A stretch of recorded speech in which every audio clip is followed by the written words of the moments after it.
I'm a PhD student at the University of Cambridge, but today I'm in Bilbao for a conference. Arrived safely in Bilbao, went to the conference venue, which is really next to the city center. That's the Guggenheim Museum. So I registered, I got my name tag. It's a lunch break, and the issue is that because I arrived late, like the conference started this morning, but I flew in from Madrid because I didn't want to fly yesterday.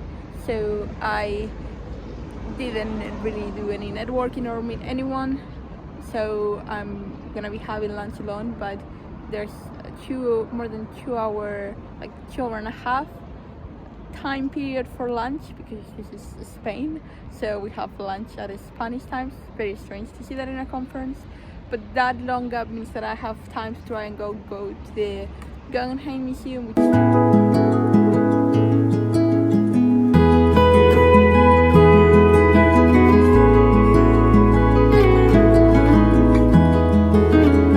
well, I didn't feel much yesterday night because I was very tired, but I go to the hotel.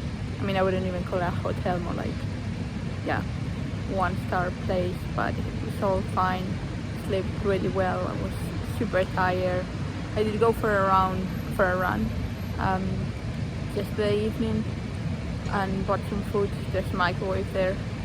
That was all I had energy for. But now it's the day after, and I'm walking to the conference venue. It was raining a bit heavily this morning when I woke up, but it's kind of stopped now. Like, some people are carrying umbrellas, but in the UK, like, this wouldn't really be rain. A really nice walk along the river, and we will soon cross that bridge to get to the other side of the city, and then the conference venue is just over there. For this conference, the venue is really like the institute or the center where like the organizers work. It's the Basque Center for Applied Mathematics. In other like bigger conferences, it would be either like the full university campus or like a venue that's specifically for conferences and congresses, like maybe in a hotel or something. So those are usually much more expensive, but then they have like catering options and things like that. Success! We were able to visit the museum today after the morning sessions of the conference, and now it's time to get some food, and then I need to finish my talk for tomorrow. Okay, so it's been a busy morning session. Now I'm just walking to get some food, and then I'll give my talk in the afternoon session, so I want to prepare for that.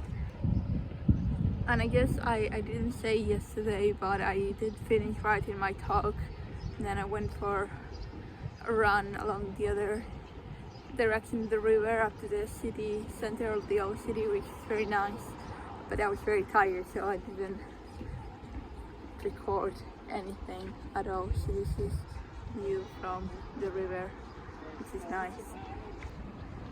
The goal for me here is to just get used back to giving talks, because having given a talk since August, and then in a few weeks I'll be giving one more important talk, and this one is going to be like practice, just to try a new thing that I've never done before, with like a quote on a slide, see how that feels, just in general, to shake a bit of the nerves. Low pressure. It's going to be in a very small room. I don't know how many people will be even there. Just practice for next time. I mean, that's a mentality that I always have when I'm giving talks, like just practice for a more important one. But here I think it's actually true, and as you can maybe tell, like, I do put a lot of work into trying to make good talks. I think it's kind of low-hanging fruit. Scientists, and especially like mathematicians that are in these conferences, maybe they don't put much work into that, or they just fill the slide with equations or with paragraphs and paragraphs, and so it's not actually that hard to make something interesting out of it, and that can capture the attention of people and make them more engaged into your work. And so yeah, it's just something that practice makes perfect, even though perfect doesn't exist, but always practicing that. And it's also something that I quite enjoy. Before giving a talk, I'm a bit nervous, but I think being nervous makes me feel better to give the talk. It gets my adrenaline or hormones going. It's almost like if I had a race or something, and then the post-talk feeling is just the best, usually. And so hopefully I will be sharing with you later how it's gone, and I'll be enjoying that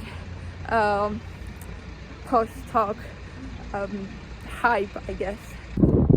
Well, talk even, it went basically according to my expectations.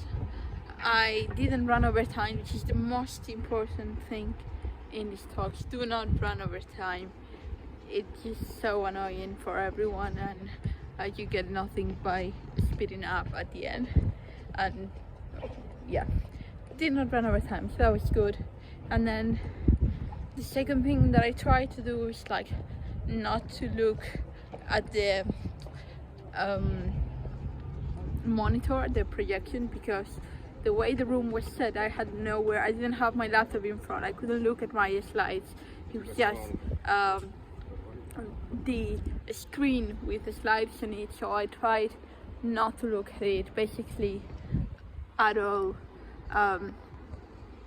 Just pointing if it was really necessary to show something, but other than that, I know my slides well enough. I do not need to look at them. I look at the audience.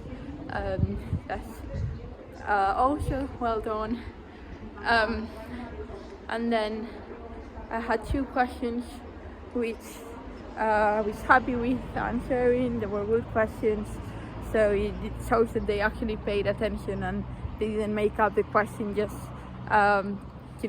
if you're chairing a talk and nobody's asking a question, then you should definitely have a question prepared, and you can usually tell when that's the case and they ask a question just out of sympathy. But they were thoughtful questions, and then someone afterwards came and said to me that it was a nice talk.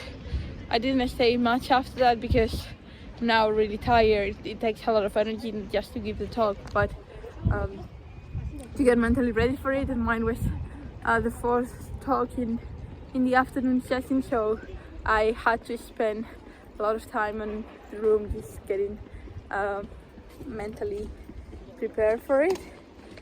And yeah, just happy with how it went. Now it's more relaxing the rest of my stay here, even though this is really low pressure, but still it's nice to be able to relax a little bit more. Of course, the conference is still going for 2 more days, but now I'm just gonna try get some food to snack and then go for a run, because look at that sunshine. It's lovely here, lovely temperatures, and I don't want to make my YouTube channel about running, but oh my god, running along the river here, it's so nice.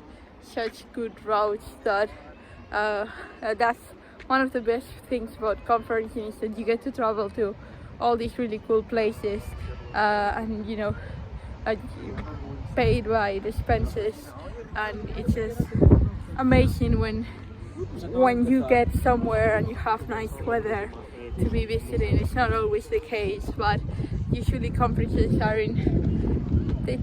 tend to be, especially international conferences, in Mediterranean countries, because it's cheaper. So I've been to Portugal, been to Italy, and now Spain, although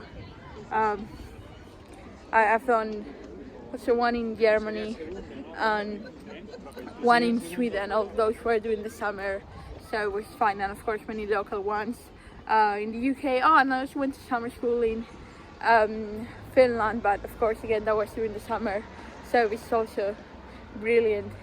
And of course the travel is not for everyone, and you only do this once or maybe a few times per year, but for me this is just so good. And as I said earlier, I like giving talks, so now I'm happy and excited to do it all over again in a few weeks time somewhere else that you will see. So it's the final day of the conference. The conference just ended this morning. It was raining when I did the checkout of the hotel, so I couldn't record anything because I was carrying my bags and umbrella and everything. But we just had a morning session. We had only today we had lunch there that was traditional food from the Basque country, pinchos they're called. And now I'm just making some time before going to the airport. My flight leaves in the evening, so I've come to the north of Bilbao, to this very nice area that's called Portugalete. So I just wanted to say thank you for watching the video, and if you've made it so far and you're not subscribed, please subscribe. It really helps me to stay motivated and keep making more videos.